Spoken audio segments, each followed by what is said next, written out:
సోమేష్ కుమార్ మాజీ chief secretary, ఒకప్పుడు Vijayawada GHMC కమిషనర్గా కూడా చేశారు. ఆయన కేసీఆర్ సన్నిహిత ఐఏఎస్గా పేరు పడ్డారు. ఎందుకంటే ఐఏఎస్లు ఐపీఎస్లు అసలు ఎవరిని కేసీఆర్ దగ్గరికి రానిచ్చేవాడు కాదు.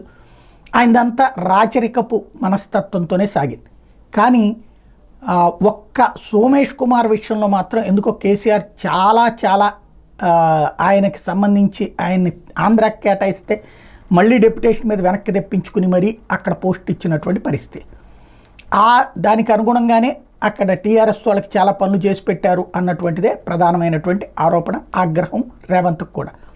ఇప్పుడు రేవంత్ అధికారంలోకి వచ్చాక దాదాపుగా 7-8 నెలలు పూర్తవుతున్నటువంటి సందర్భంలో వాణిజ్య పన్నుల శాఖ కుంభకోణానికి సంబంధించి ఇప్పుడు సోమేష్ కుమార్కి తెలంగాణ సిఐడి నోటీస్ ఇచ్చింది. 1400 కోట్ల రూపాయల స్కామ్ జరిగిందని సిఐడి గుర్తించింది. వస్తువులు సరఫరా చేయకుండా, సాధారణంగా మనం ఇప్పుడు జిఎస్టీ ఎట్లా ఉంటుందంటే హోల్సేలర్ నుంచి మనం కొనుక్కున్నప్పుడు మనం అక్కడ పన్ను కట్టేస్తాం. మనం ఈ డబ్బులు తీసుకెళ్ళి రిటైలర్ అమ్మిన తర్వాత మనకి ఇక్కడ ఇన్పుట్ సబ్సిడీ రావాలి. ఇక్కడ అసలు మనం కొనకుండానే మనకి డబ్బులు వచ్చేసేటట్టుగా క్లెయిమ్ చేసినటువంటి వాళ్ళకి సహకరించారు. బోగస్ ఇన్వాయిస్లు సృష్టించిన వాళ్ళకి వస్తువులు సరఫరా చేయకపోయినా సహకరించారు.